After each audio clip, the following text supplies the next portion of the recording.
We are glad to see you again on our channel. And today, we have a review of a film in which Riddick, thrown on an unknown planet, struggles for his life in a predatory habitat. He finds a way out and uses it, but he has to face the mercenaries who are being rewarded for Riddick's head. Riddick says that he has already been written off many times and considered dead. Don't know how many times I've been crossed off the list and left for dead. He lies in the rubble, the bird sits on his hand and starts pecking at it, but Riddick grabs her by the throat.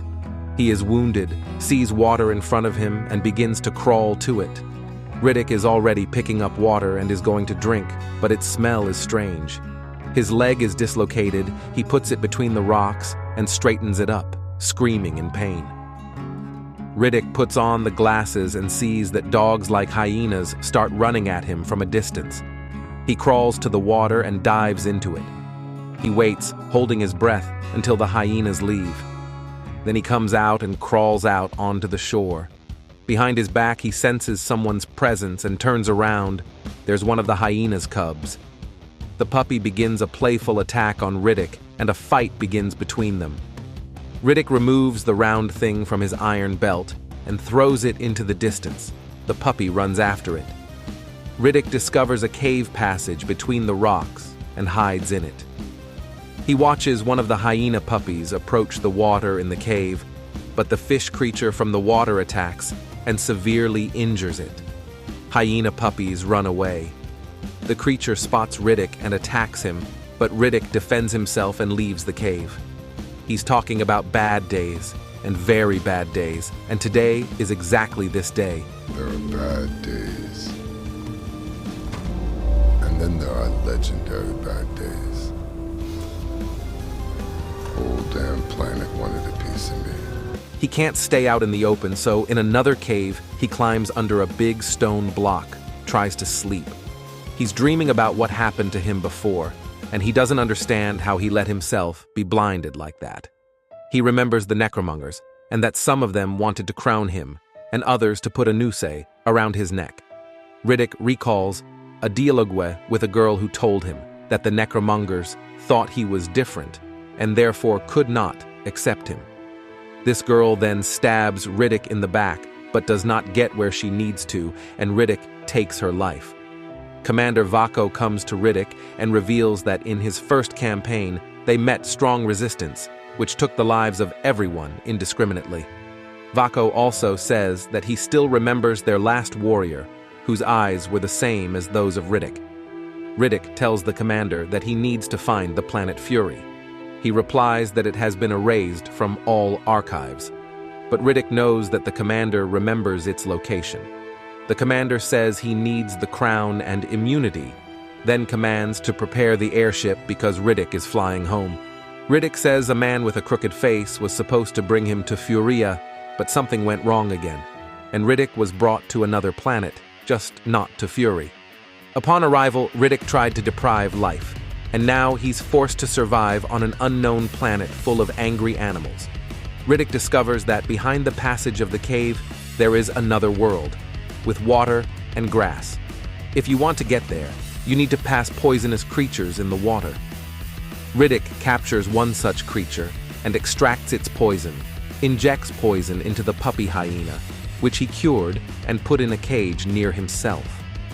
After observing the puppy's condition for a while, Riddick injects poison into himself, in small doses. Riddick wants his body and that of the puppy hyena to develop immunity to the venom of the creatures in the water. Sometime later, when the organism is ready, Riddick fights creatures in the water and goes out to the other side of the cave with the puppy hyena. Riddick notices a room in the distance and heads there.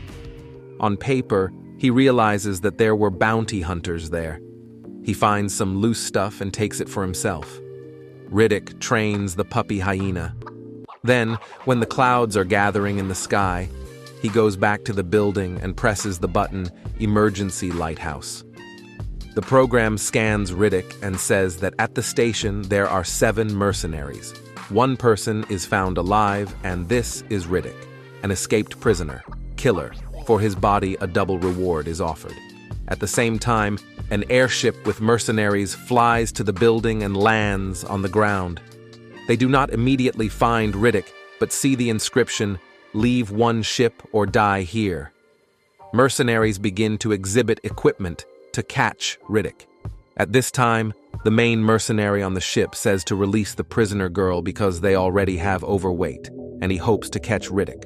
The girl is released, and she starts to run away from the ship, but immediately she is shot. Santana's mercenary, using a loudspeaker, addresses Riddick. He says he flew all the way out here to throw Riddick's head into a box. To collect your head in a box! Right here!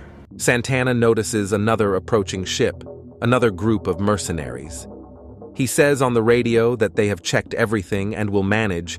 There is no reason to land the second ship. But the second group of mercenaries also lands. They leave the ship, and the main mercenary Johns tells Santana that the station is open to everyone, and they will just be watching. He also says that his boys won't help until Santana asks. Santana tells Johns that Riddick has activated a beacon to fly off this planet, called himself a taxi. Basically, he was calling a taxi.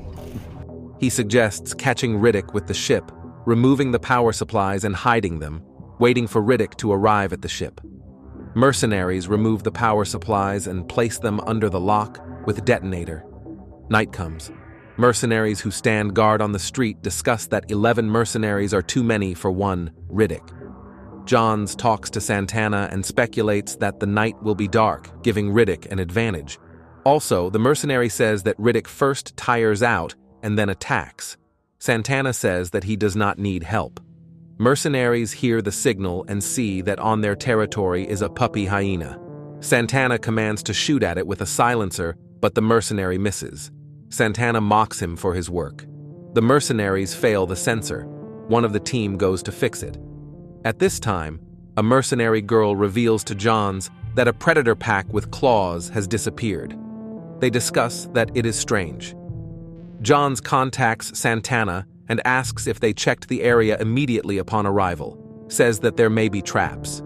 At the same time, one of Santana's mercenaries falls into such a trap. Santana orders another mercenary to retrieve the mine detectors, but the latter does not respond. Two guys from the team go to look for him but see blood on his place. One of the guys tells the other that he jinxed them but does not hear the answer and realizes that Riddick took him too. The next morning, the mercenaries discover 3 casualties, 2 bodies and 1 missing. Johns tells Santana that he will take them into his team, but he gives orders to the girl mercenary, and she already commands everyone.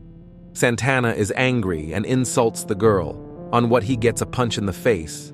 Johns tells Santana that they will hunt down Riddick themselves and that he needs him alive for 1 day, then he can do anything with him. He also promises to give Santana the award, let only he pay the team. These are the terms. Johns hands out commands and asks to show the place of the last death. Mercenaries discover the trail of the dog, and then see the puppy hyena. A mercenary girl shoots a puppy and puts a tracking chip on it. Mercenaries on bikes follow the puppy, and he brings them to the cave. There, they notice a man and start shooting him, but it turns out not to be Riddick, but a missing Santana's man. John says that he has been hunting Riddick for 10 years, and that the man has already been deprived of life, and this is all a spectacle to gain time. A mercenary girl is tidying up at the station and hearing strange noises. Santana was watching her, but the girl quickly puts him in place. She gives Santana 2 minutes to go and guard the station. After a while, she finds Santana near the safes and becomes angry, again giving him orders. Santana attacks the girl. From above, all this is observed by Riddick. John's team returns to the station. They see the inscription, "Honest Exchange," on the safe. They also discuss that Riddick has smashed the space communication media. Johns suggests that Riddick may have taken the block out of the safe and waited for the exchange for what he needed. Santana wants to open the safe and check, but the mercenary team stops him and says that Riddick may have changed the code. There is a verbal altercation between Santana and the mercenary girl, during which the whole team points their weapons at each other. Mercenaries calm down and realize that the safe still needs to be opened. Otherwise, they will not fly away.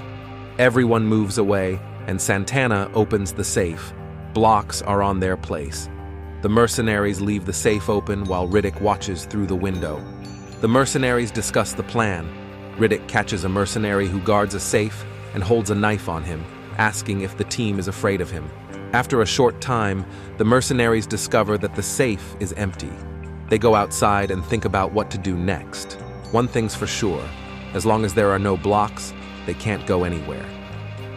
Riddick contacts the team on the radio and says that the backup will wait a long time if the mercenaries had this option. John says he will still find him. Riddick asks him to look south. He goes straight to the mercenaries, dropping all his weapons on the way. Johns goes to meet him, along with 2 mercenaries. They also remove their weapons. Riddick asks what the reward is for him, but John says he's not here for that.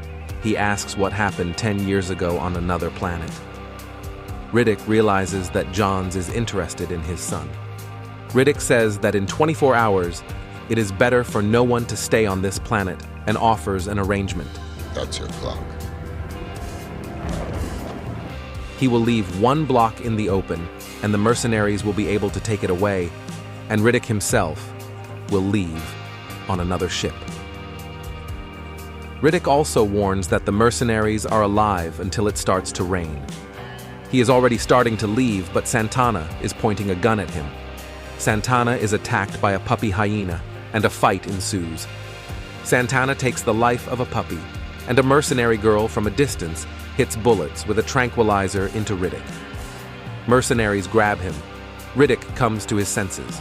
Johns talks to him, saying that his son transported Riddick 10 years ago, and all he wants to know is if he's alive. Riddick walks away from the answer and says that soon there will be trouble. Big drama in the next few hours. But whatever happens. Santana takes the interrogation upon himself. Riddick warns that once the chains are removed, Santana will lose his life. Johns becomes angry and asks Riddick to answer his questions, spend at least the last moments of his life not as a savage. It starts raining. Scorpions start attacking the station. Only Johns and the mercenary girl stay alive. Johns decides to cooperate with Riddick, but the Santana team points a weapon at them. Santana's legs are released, and he manages to deprive Santana of his life with his own weapon. Scorpions rush into the building. The team agrees to the terms of Riddick and frees him. Mercenaries and Riddick sit on bikes. They rush out of the station at speed and ride for the power blocks that Riddick has hidden in the cave.